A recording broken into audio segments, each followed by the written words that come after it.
नमस्कार. श्री शिव महापुराण वायवीय संहिता उत्तरार्ध अध्याय क्रमांक 32 ऐहिक फल देणाऱ्या कर्माचे आणि त्याच्या विधीचे वर्णन. श्री गणेशाय नमः.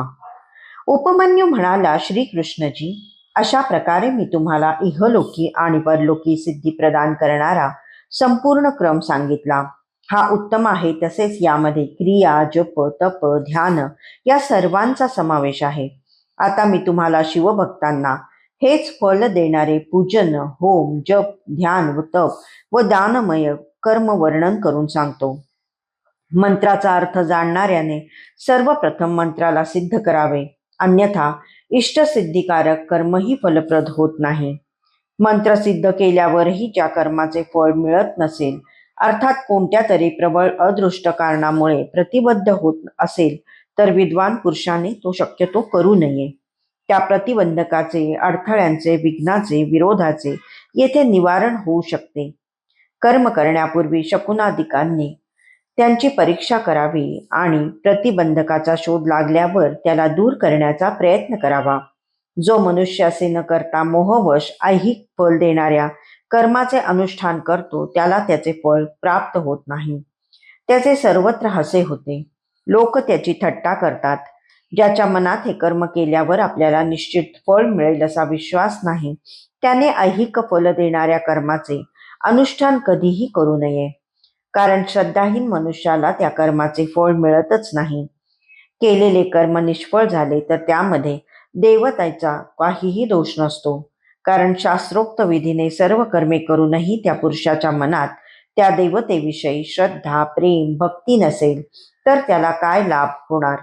पण ज्याने मंत्राला सिद्ध केले आहे, प्रतिबंधकाला दूर केले आहे, ज्याचा मंत्रावर विश्वास आहे आणि ज्याच्या मनात आपल्या उपास्य देवतेबद्दल दृढ श्रद्धा आहे, त्या साधकाला कर्म केल्यावर त्याचे फळ अवश्य प्राप्त होते. अथवा त्या कर्माचे यथोक्त फळ मिळावे म्हणून त्यांनी ब्रह्मचर्याचे तत्परतेने पालन करावे. रात्री हविष्य भोजन करावे. खीर किंवा फळे खाऊन राहावे. हिंसादी जी निषिद्ध कर्मे आहेत ती मनानेही करू नयेत. आपल्या शरीरावर नेहमी भस्म लावावे. सुंदर व शुद्ध वस्त्रे परिधान करावी आणि पवित्र राहावे. अशा प्रकारे आचारवान होऊन साधकाने त्याला अनुकूल अशा शुभदिनी पूर्वोक्त उत्तम लक्षणांनी युक्त आणि पुष्पमालादिकांनी अलंकृत स्थानी एक हातात मापाची भूमी गोमयाने सारवावी. त्या भद्रासनावर शुभस्थानी आपल्या तेजाने प्रकाशमान असे एक कमळ अंकित करावे. ते तप्त अतिशुद्ध सुवर्ण समान वर्णाचे आणि रत्नांनी अलंकृत असावे. त्याला 8 पाकळ्या व केसर पराग असावेत. मध्यभागी कर्णिका देठ असावी. ती आपल्या साकारा एवढी, साधकाच्या उंची एवढ्या लांबीची असावी. त्यात सुवर्ण निर्मित कमळावर मनोमय योग्य रीतीने आणि मादी अष्ट महासिद्धींची कल्पना करावी. मग त्यावर उत्तम लक्षणांनी युक्त असे सोन्याचे, रत्नाचे किंवा स्फटिक मण्याचे शिवलिंग वेदीसहित स्थापन करावे. त्यामध्ये अविनाशी शिवजींचे देवी आणि पार्षदांसह आवाहन करून त्यांचे पूजन करावे. भगवान महेश्वरांची मूर्ती फार सुंदर आहे. तिला 4 हात आणि 4 मुखे आहेत. त्या मुखांवर मंद हास्य विलसत आहे. तिने आपल्या दोन्ही हातांमध्ये वरद आणि अभय मुद्रा व अन्य 2 हातांमध्ये मृगमुद्रा आणि टंक म्हणजे खड्ग धारण केले आहे. तिने व्याघ्र चर्म परिधान केले आहे. ती सर्व आभूषणांनी विभूषित आहे. अशा प्रकारे कल्पना करावी. किंवा आपल्या आवडीनुसार अष्टभुज मूर्तीची कल्पना करावी. त्या मूर्तीने आपल्या उजव्या 4 हातांमध्ये खालून वर या क्रमाने त्रिशूळ, परशु, खड्ग, वज्र आणि डाव्या 4 हातांमध्ये वरून खाली या क्रमाने पाश, अंकुश, खेट, नाग ही आयुधे धारण केली आहेत. तिची अंगकांती बालरवी समान आरक्त वर्णाची आहे. तिच्या प्रत्येक मुखाला 3 नेत्र आहेत. तिचे पूर्वेकडील मुख सौम्य आणि आपल्या आकृतीला अनुरूप असेच कांतिमान आहे. तिचे दक्षिणेकडील मुख निळ्या मेघ समान श्याम वर्णाचे आणि भयंकर आहे. उत्तरेकडील मुख पोवळ्याप्रमाणे लाल वर्णाचे असून मस्तकावरील निळे केस त्याची शोभा वाढवत आहेत. पश्चिमेकडील मुख पूर्ण शशिबिंबा समान उज्ज्वल, सौम्य व चंद्राची कला धारण केलेले आहे. त्या शिवमूर्तीच्या अंकावर पराशक्ती महेश्वरी शिवा विराजमान आहे. सर्वांचे मन मोहून घेणारी ती देवी महालक्ष्मी श्यामा नावाने विख्यात आहे. अशा प्रकारे शिवजींच्या मूर्तीची कल्पना करून आणि सकलीकरण करून त्या मूर्तीमध्ये परमकारण शिवजींचे आवाहन व पूजन करावे. स्नानासाठी कपिला गायीचे पंचगव्य आणि पंचामृताचा संग्रह करावा. विशेषतः चूर्ण आणि बीजही एकत्र करावे. पूर्व दिशेला एक मंडल बनवावे. ते रत्न चूर्णादिकांनी अलंकृत करावे. कमळाच्या कर्णिकेत ईशान्य कलशाची स्थापना करावी. त्याच्या चारही बाजूंना सद्योजात आदींच्या कलशांची स्थापना करावी. पूर्वादी 8 दिशांना क्रमशः अनंतादी विघ्नेश्वराच्या 8 कलशांची स्थापना करावी. ते तीर्थाच्या जलाने भरावे. त्यांच्या कंठात सूत लपेटावे. त्यामध्ये मंत्र आणि विधानासहित पवित्र द्रव्य वस्तू सोडावे. त्या सर्व कलशांना चारही बाजूंनी रेशमी वस्त्राने आच्छादित करावे. त्या सर्वांमध्ये मंत्रोच्चारपूर्वक मंत्रन्यास करावा. स्नानाच्या वेळी मंगलवाद्यांच्या निनादात सर्व प्रकारचे मंगलमय स्तोत्र म्हणत पंचगव्यादिकांनी परमेश्वर शिवजींना स्नान घालावे. गंध पुष्पादिकांनी सुगंधित आणि मंत्रांनी सिद्ध केलेल्या कुशोदकाने, सुवर्णदकाने आणि रत्नोदकाने मंत्रोच्चारपूर्वक क्रमशः स्नान घालावे. गंध, पुष्प आणि दीप निवेदन करून पूजा कर्म पूर्ण करावे. आलेपन किंवा उठणे कमीत कमी 1 पळ, 4 कर्ष म्हणजे 1 पळ असे परिमाण आहे आणि जास्तीत जास्त 11 पळ वजनाचे असावे. शिवजींना सुंदर सुवर्णमय आणि रत्नमय पुष्प अर्पण करावे. सुगंधित निळे कमळ, पांढरे कमळ, लाल कमळ आणि अनेक बिल्वपत्रे वाहावी. काळ्या अगुरूचा धूप, कपूर, तूप आणि गुगुळाने युक्त करून अर्पण करावा. कपिला गायीच्या साजूक तुपाने युक्त असलेल्या प्रदीप्त निरांजनाने व प्रदीप्त कापराने ओवाळावे. ईशानादी पंचब्रह्मांची 6 अंगांची आणि 5 आवरणांची पूजा करावी. दुधात बनवलेल्या पदार्थांचा नैवेद्य अर्पण करावा. गूळ आणि तुपात बनवलेला महाचरूही निवेदन करावा. पाटल, एक प्रकारचे फूल, उत्पल, पांढरे किंवा निळे कमळ, कमळ, गुलाबी किंवा तांबूस कमळ इत्यादिकांनी सुवासित केलेले जल पिण्यासाठी द्यावे. मुखशुद्धीसाठी 5 प्रकारच्या सुगंधांनी युक्त आणि उत्तम प्रकारे बनवलेला तांबूल द्यावा. सुवर्ण आणि रत्नांनी बनवलेला आभूषणे, नाना प्रकारची श्रेष्ठ दर्जांची रंगीत वस्त्रे अर्पण करावी. गीत, वाद्य व कीर्तनादिकांचे आयोजन करावे. मूलमंत्राचा 1 लाख जप करावा. पूजा 1दा, 2दा किंवा 3दा करावी, कारण अधिकस्य अधिकम फलम या वचनानुसार जेवढी अधिक शिव आराधना घडेल तेवढे अधिक फल प्राप्त होते. होमाची सामग्री म्हणून जेवढी द्रव्ये जमवली असतील त्या प्रत्येक द्रव्याच्या कमीत कमी 10 व जास्तीत जास्त 100 आहुत्या द्याव्या. मारण आणि उच्चाटनादी कर्मांमध्ये शिवजींच्या घोर रूपांचे चिंतन करावे. तर शांती कर्म किंवा पौष्टिक कर्म करताना शिवलिंगामध्ये, शिवाग्नीमध्ये तसेच अन्य प्रतीकांमध्ये शिवजींच्या सौम्य रूपाचे ध्यान करावे. मारणादी कर्मांमध्ये लोखंडाच्या स्तृक आणि स्त्रुवेचा उपयोग करावा. शांती आदी कर्मांमध्ये सोन्याचा स्तृक आणि स्त्रुवेचा वापर करावा.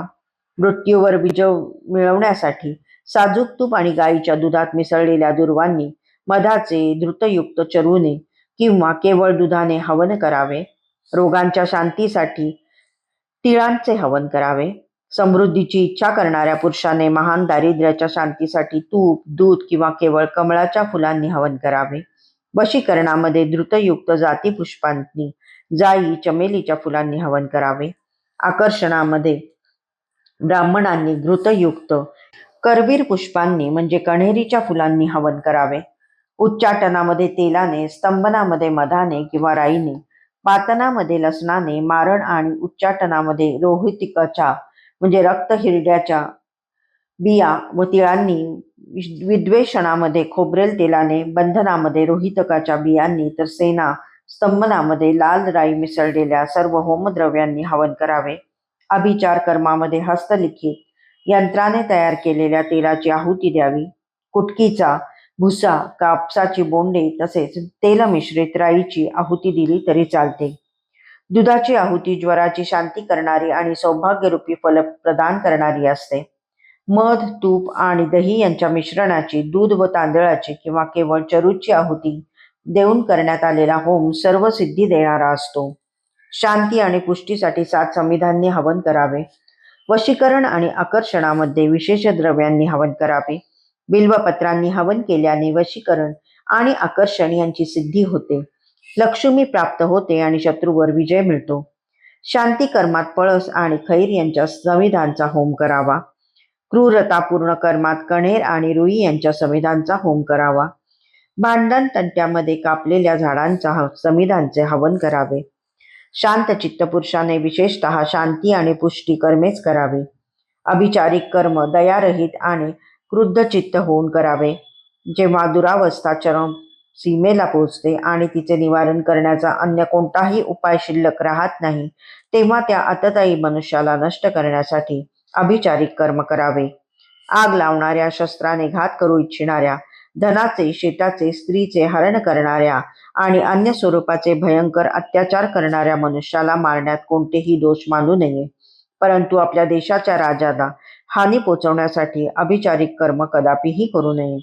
जर एखाद्या आस्तिक, धर्मात्मा आणि माननीय पुरुषाकडून आतताईपणा घडलाच तर त्यालाही नष्ट करण्याच्या उद्देशाने अभिचारिक कर्माचा प्रयोग करू नये. मनाने, वाणीने आणि क्रियेने भगवान शिवजींना आश्रित असलेल्या पुरुषावर आणि राजावर अभिचारिक कर्म केल्याने मनुष्याचे शीघ्र पतन होते. म्हणून ज्याला सुख प्राप्त व्हावे असे वाटते त्याने राष्ट्रपालक राजाची आणि शिवभक्ताची अभिचाराधिकांनी हिंसा करू नये. दुसऱ्या कोणावर मारणाधिक प्रयोग केल्यास पश्चातापाने युक्त होऊन प्रायश्चित्य घ्यावे. मनुष्य निर्धन असो की धनवान, त्याने बाणलिंगाची, नर्मदेतून प्रकट झालेल्या शिवलिंगाची, ऋषींनी स्थापन केलेल्या लिंगाची किंवा वैदिक लिंगाची पूजा करावी. जेथे अशा लिंगाचा अभाव आहे तिथे स्वर्णमय आणि रत्नमय लिंगाची पूजा करावी. सुवर्ण आणि रत्ने मिळवण्याची शक्ती नसेल तर मनानेच भावनामयी मूर्ती निर्माण करून तिची मानस पूजा करावी किंवा प्रतीक रूपकांमध्ये शिवलिंगाची कल्पना करून पूजा करावी. जो एखाद्या अंशाने समर्थ आणि एखाद्या अंशाने असमर्थ आहे त्याने आपल्या शक्तीनुसार पूजन कर्म केले तर त्यालाही फलप्राप्ती होते. या कर्माचे अनुष्ठान करूनही फलप्राप्ती झाली नाही तर हेच कर्म 2दा आणि 3दा करावे. असे केल्याने अवश्य फलप्राप्ती होईल. पूजेमध्ये उपयोगात आणलेले जे काही सुवर्णरत्नादी उत्तम द्रव्य आहे ते सर्व गुरुला द्यावे. शिवाय दक्षिणाही द्यावी. गुरुने त्याचा स्वीकार केला नाही तर त्या सर्व वस्तू भगवान शिवजींच्या किंवा शिवभक्तांना द्याव्या. या वस्तू इतरांना देण्याचे विधान नाही. जो पुरुष गुरुची अपेक्षा न ठेवता स्वतः यथाशक्ती पूजा करतो त्यानेही असेच आचरण करावे. पूजेमध्ये अर्पण केलेल्या वस्तू स्वतः घेऊ नयेत. जो मूढ मनुष्य लोभाने पूजेमध्ये अर्पण केलेले उत्तम द्रव्य स्वतः ग्रहण करतो त्याला अभिष्ट फल प्राप्त होत नाही यात संदेह नाही. एखाद्याने पूजलेले शिवलिंग घ्यावे की घेऊ नये हे घेणाऱ्याच्या इच्छेवरच अवलंबून असते. ते घेतले तर त्याची नित्य पूजा करावी किंवा दुसऱ्याकडून करून घ्यावी. जो मनुष्य या कर्माचे शास्त्रोक्त विधीनुसार निरंतर अनुष्ठान करतो तो फलप्राप्तीपासून कधीही वंचित राहत नाही आणि याहून उत्तम प्रशंसा काय असू शकते. आता मी तुम्हाला उद्देशपूर्वक केलेल्या कर्माचे काय श्रेष्ठ फळ प्राप्त होते ते थोडक्यात सांगतो. या योगे शत्रूंनी संत्रस्त झालेला, अनेक प्रकारच्या व्याधींनी जर्जर झालेला आणि अशा असंख्य कारणांनी मृत्युमुखात पडलेला मनुष्य क्लेशरहित होऊन त्या महाविघ्नातून मुक्त होतो. कृपण असेल तर तो उदार होतो. निर्धन असेल तर तो कुबेरा समान ऐश्वर्य संपन्न होतो. कुरूप असेल तर तो कामदेवासारखा सुंदर होतो. वृद्ध तरुण होतो. शत्रू क्षण मात्रात मित्र होतो. विरोधक दास होतो. अमृत विषा समान आणि विष अमृता समान होते. समुद्र स्थळा समान आणि स्थळ समुद्र होते. खड्डा पर्वतासारखा उंच आणि पर्वत खड्यासारखा होतो. अग्नी सरोवरासारखा शीतल आणि सरोवर अग्नीसारखे दाहक होते. उद्यान जंगल आणि जंगल उद्यान होते. क्षुद्र मृग सिंहासारखा शौर्यवान आणि सिंह क्रीडा मृगासारखा आज्ञापालक होतो. स्त्रिया अधिक प्रेम करू लागतात. लक्ष्मी सुस्थिर होते. वाणी इच्छेनुसार दासी बनते. कीर्ती गणिकेसारखी सर्वत्र संचार करणारी होते. बुद्धी स्वेच्छेनुसार विहार करणारी होते. मन हिऱ्याला छेदणाऱ्या सुईसारखे सूक्ष्म होते. शक्ती झंझावातासारखी प्रबळ होते. बल मत्त गजराजासारखे पराक्रमी होते. शत्रूने सर्व उद्योग आणि कार्य स्तब्ध होते. त्यांचे समस्त मित्र त्यांचे शत्रू होतात. वैरी आपल्या बंधू बांधवांसहित जिवंतपणेच मृत होतात. उपासक मात्र आपत्तीत पडूनही संकटमुक्त होतो. तो जणू अमरत्वच प्राप्त करून घेतो. त्याने सेवन केलेले अपथ्यही त्याच्यासाठी रसायन बनते. निरंतर रतिक्रीडे करूनही तो नित्य नवीन उत्साही राहतो. त्याला भविष्यातही सर्व गोष्टी तळहातातील आवळ्याप्रमाणे स्पष्ट दिसतात. त्याने इच्छा करताच आणि मादी सिद्धी त्याला तात्काळ फळं देतात. याविषयी अधिक बोलून काय लाभ? हे कर्म संपादन केल्याने सर्व कामना सिद्ध होतात. उपासकाला असाध्य दुर्लभ असे काहीही राहत नाही. अध्याय 32 समाप्त.